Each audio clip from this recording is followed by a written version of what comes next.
नमस्कार दोस्तों, स्वागत है आपके अपने YouTube चैनल पर। आज हम आपके लिए कामदा सप्तमी व्रत कथा लेकर आए हैं। कथा सुनाने से पहले आपसे निवेदन है कि हमारे चैनल को सब्सक्राइब करें और बेल आइकन को दबाना न भूलें, ताकि आपको हमारे सभी वीडियो की नोटिफिकेशन मिलती रहे। अगर आप भी भगवान कृष्ण के भक्त हैं, तो कमेंट सेक्शन में जय श्री कृष्ण ज़रूर लिखें। तो आइए शुरू करते हैं। कामदा सप्तमी और मान्यता के अनुसार कामदा सप्तमी का व्रत भगवान सूर्यदेव को समर्पित है। आज भक्तों ने सूर्यदेव को प्रसन्न करने हेतु व्रत रखा है। पौराणिक मान्यताओं के अनुसार जिन जातक की जन्मपत्री में सूर्य नीच का हो, वो अक्सर ही परेशान रहता है और उसके छोटे छोटे कामों में बाधाएं आती हैं। ऐसे जातकों ने ही आज कामदा सप्तमी का व्रत रखा है। इस व्रत को साल भर तक रखा जाता है। हर शुक्ल सप्तमी के दिन कामदा सप्तमी का व्रत रखा जाता है। कामदा सप्तमी व्रत की महानता स्वयं ब्रह्मा जी ने स्वयं अपने मुख से भगवान विष्णु को बताई थी। माना जाता है कि इस व्रत को करने से संतान सुखी रहती है, धन, आयु और वैभव बढ़ता है। जानें पूजा विधि। कामदा सप्तमी से एक दिन पूर्व यानी कि षष्ठी को एक समय भोजन करके सप्तमी को निराहार रहकर पूजा की जाती है और अष्टमी को अर्क के पत्तों का सेवन करना चाहिए। प्रातः स्नान आदि के बाद सूर्य भगवान की पूजा की जाती है। सारा दिन सूर्याय नमः मंत्र से भगवान का स्मरण किया जाता है। अष्टमी को स्नान करके सूर्य देव का हवन पूजन किया जाता है। सूर्य भगवान का पूजन करके आज घी, गुड्डा इत्यादि का दान किया जाता है तथा दूसरे दिन ब्राह्मणों का पूजन करके खीर खिलाने का विधान है। पौराणिक मान्यताओं ब्रह्मा जी ने अपने श्रीमुख से विष्णु जी को बताई थी। कहा जाता है कि इस व्रत को करने से उन लोगों को विशेष रूप से लाभ मिलता है जिन्हें धन या संतान चाहिए या जिनके जीवन में धन संबंधी समस्याएं बनी रहती हैं। कामदा व्रत को रखने से सभी प्रकार के पापों से मुक्ति मिलती है। सप्तमी तिथि के दिन व्रत के दौरान निराहार रहकर भगवान सूर्य की पूजा करनी चाहिए। साथ ही सूर्य के दो मंत्रों सूर्याय नमः और भास्कराय नमः का जप करना चाहिए। इसके अलावा मान्यता है कि इस व्रत वाले दिन सूर्य देव से संबंधित वस्तुएं जैसे घी और गुड़ आदि दान करना चाहिए। यह शुभ माना गया है।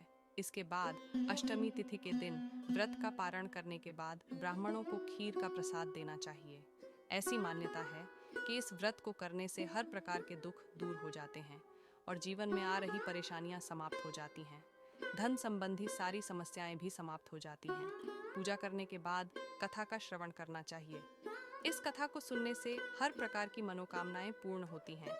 इसके अलावा व्रत वाले दिन सूर्य से संबंधित वस्तुओं का विशेष रूप से दान किया जाता है। पौराणिक कथा कहा जाता है कि पुंडरीक नामक एक नगर था, जहां नागों का एक समृद्ध और वैभवशाली राज्य था। इस राज्य में अप्सराएं, गंधर्व और किन्नर भी रहते थे। वहीं ललिता नाम की एक अति सुंदर अप्सरा भी निवास करती थी, जिसका पति ललित भी वहीं रहता था। ललित नागी दरबार में गाना गाता और नृत्य करके सभी का मनोरंजन करता था।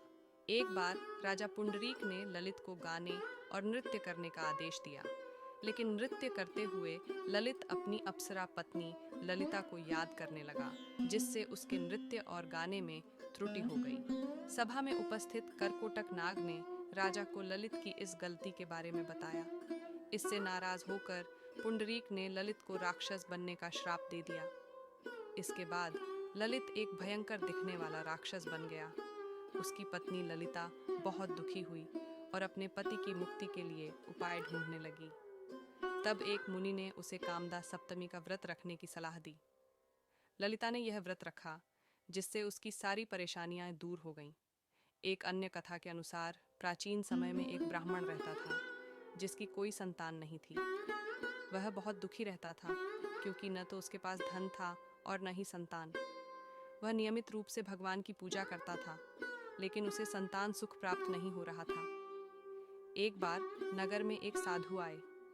जब वे ब्राह्मण के घर पहुंचे और उसकी स्थिति देखी, तो उन्होंने कहा, हे ब्राह्मण, संसार में धन और संतान का अभाव सबसे बड़ा दुख होता है।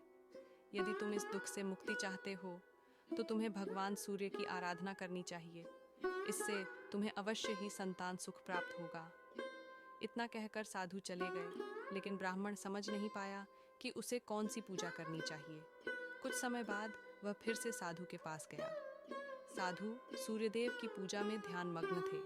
वे प्रतिदिन भगवान विष्णु और सूर्यदेव की पूजा करते थे और सूर्याय नमः एवं भास्कराय नमः मंत्रों का जाप करते थे। ब्राह्मण ने साधु से पूछा, हे मुनिवर, कृपया मुझे बताइए कि कौन सा व्रत करने से मुझे संतान की प्राप्ति होगी। साधु ने उत्तर दिया, आज से 2 दिन बाद सप्तमी तिथि आ रही है।